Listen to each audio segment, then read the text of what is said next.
kita supaya melukis timing diagram dengan memaparkan setiap output dalam bentuk berkaitan dengan input. Kita perlu ingat bahawa untuk BCD decimal decoder, pemilihan output adalah secara aktif low. So masukan nilai BCD masukan ni akan menentukan di channel mana yang akan menjadi low. Sebagai contoh, kalau A30, A20, A10 dan A00, so ini bersamaan dengan nilai 0, maka pada masa tersebut channel 0 ini akan menjadi low.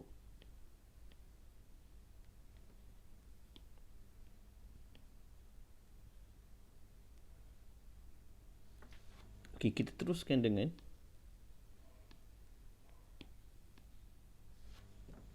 soalan kita. Yang pertama, A30, A20, A10, A00. Maka pada masa ini hanya pada channel 0 saja akan bernilai low. Yang lain semua akan bernilai high.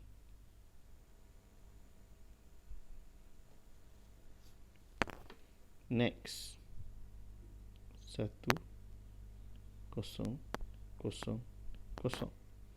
Ingat, A3 mungkin nilai 8. Jadi pada masa tersebut 8 akan bernilai low. So yang lain adalah high.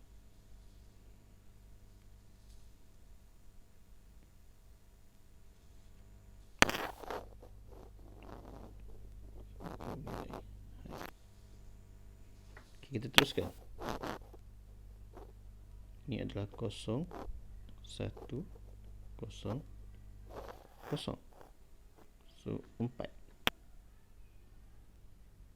akan bernilai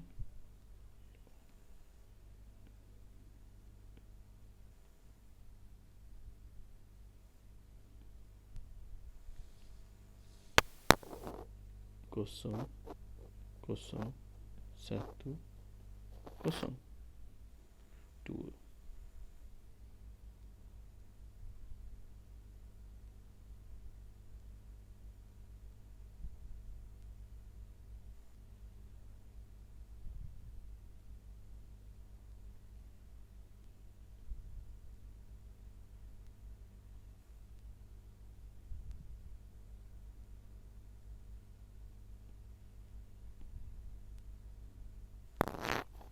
Kosong, 1, 1, 0, 6.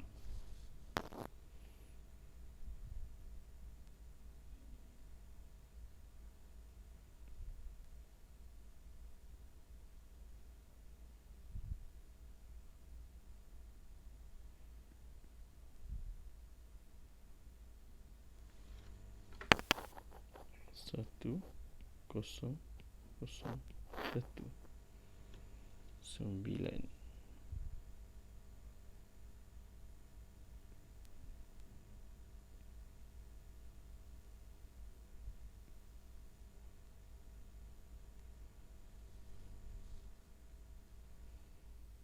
Kosong, 1, kosong, 1, kosong. So ini adalah 4.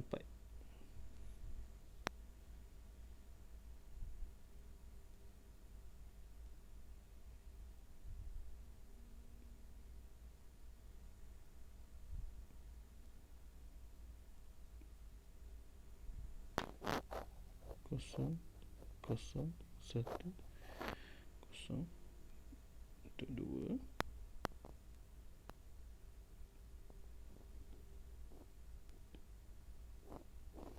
kosong, satu, satu, kosong, 6,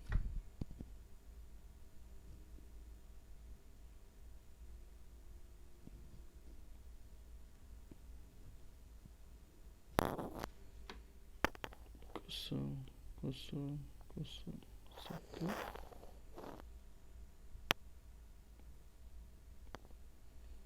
untuk 1,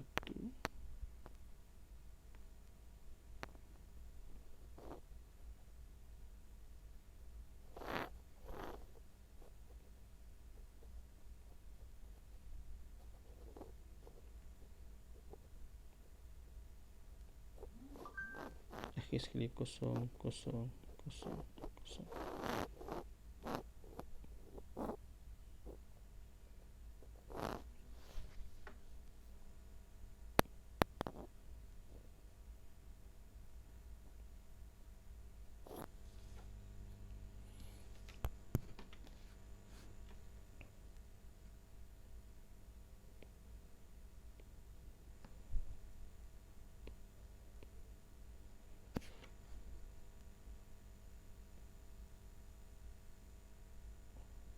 Okey, so inilah bentuk waveform yang kamu akan dapat.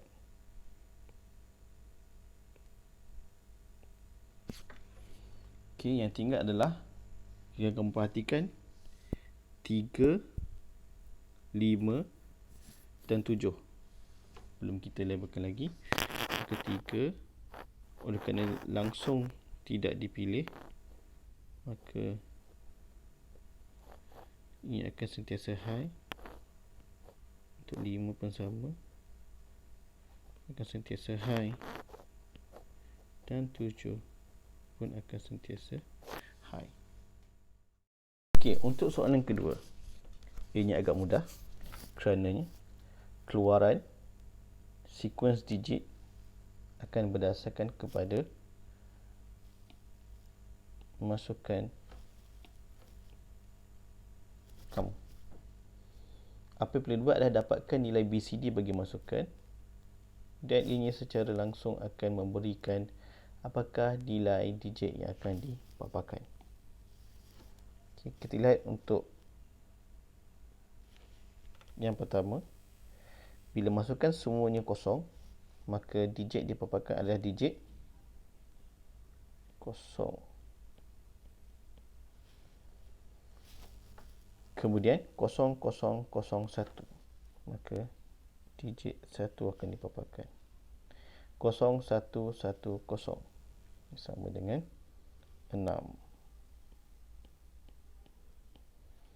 1001, maka ini adalah digit 9.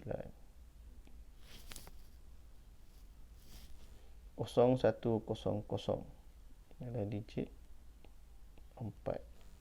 Sama juga 4 dan 4. Seterusnya 1000 digit 8, dan akhir sekali 0000 itu digit 0. Okey, bagi soalan 28 multiplexer pula,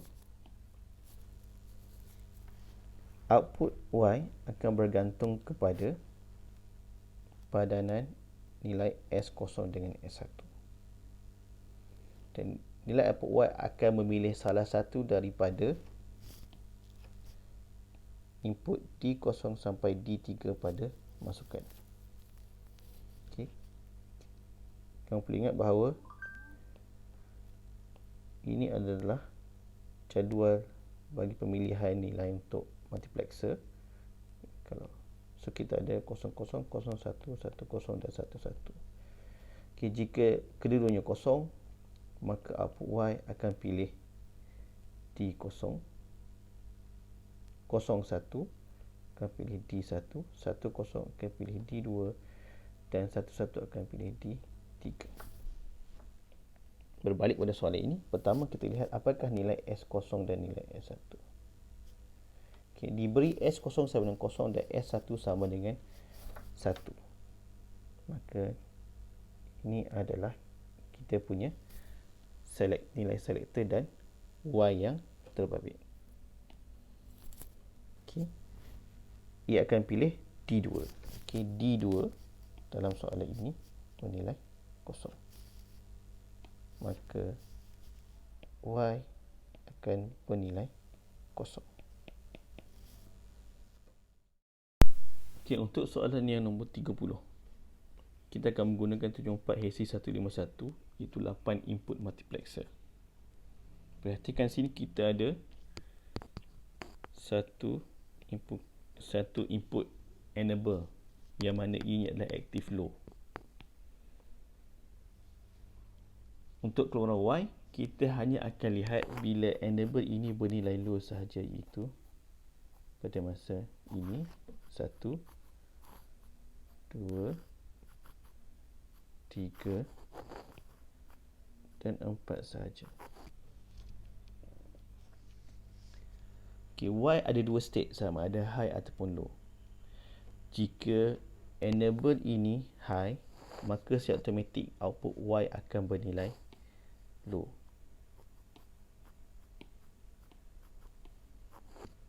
Okay, kita tengok bila enable low.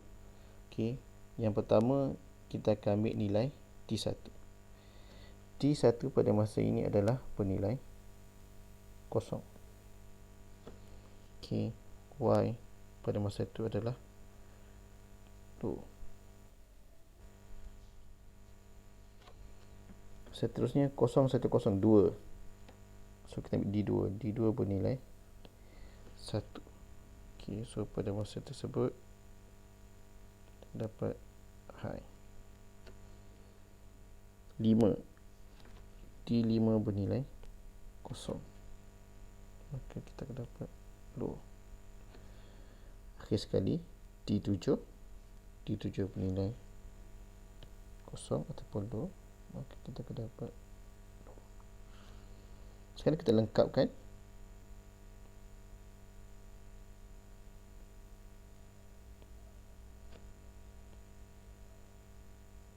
Okay, maka ini adalah output bagi. Okey, untuk soalan 74HC280 9 bit parity generator. Okay, kalau lihat sini kita ada dua isyarat, iaitu even dengan odd. Okey, bagi even dengan odd ini, bila even high, maka pada waktu ini ianya akan bertindak sebagai even parity. Maka bila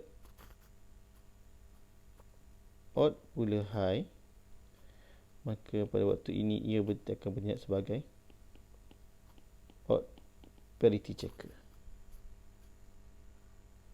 Okay, bila even parity checker,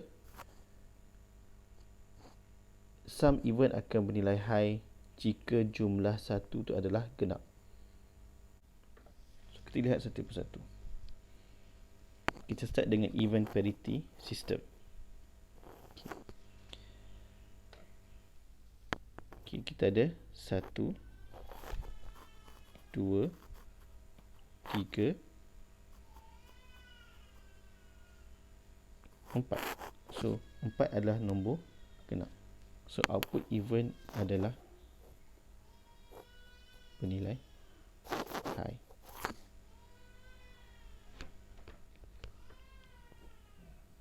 Satu, 2, 3, 4. Okey, masih lagi high. Seterusnya 1, 2, 3, 4. Masih lagi high. Next 1, 2, 3. 3 saja, maka pada masa tersebut sum even akan bernilai low.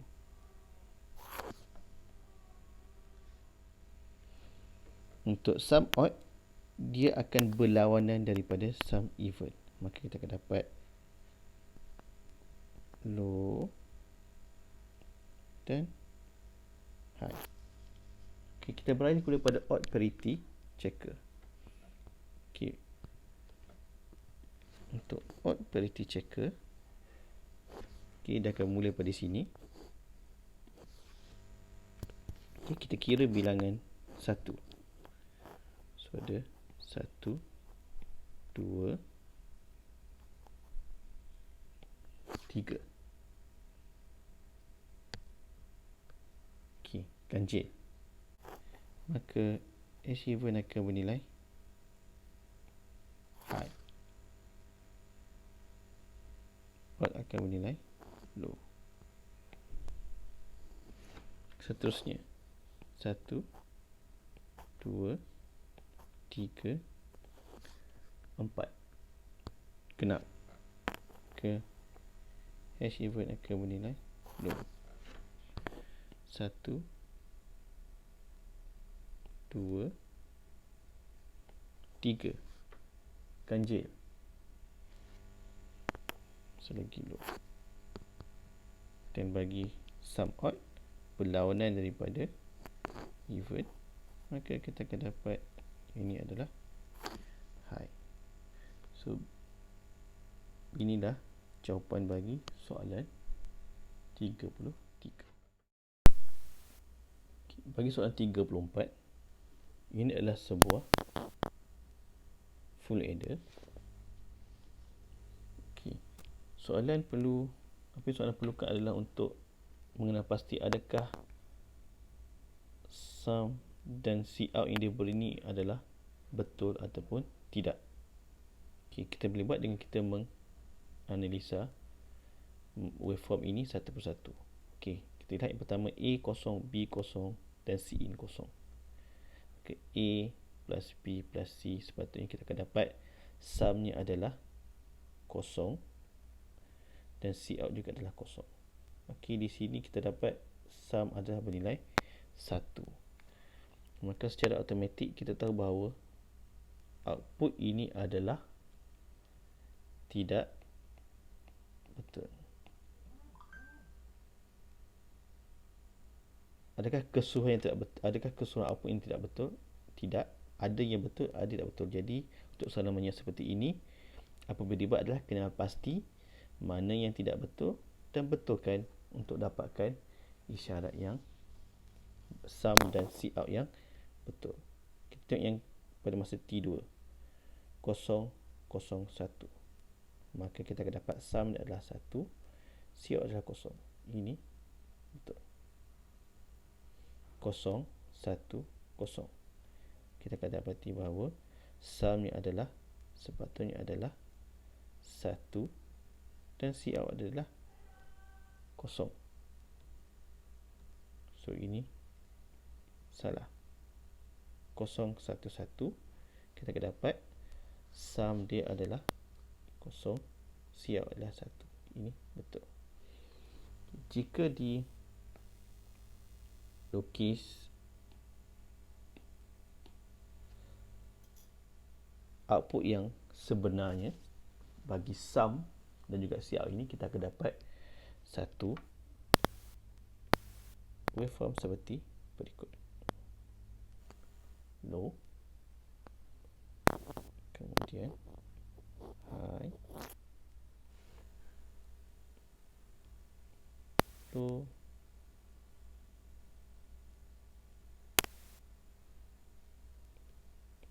high, low, dan high. Maka bagi cout pula adalah low, high, low, dan juga high. Ini adalah yang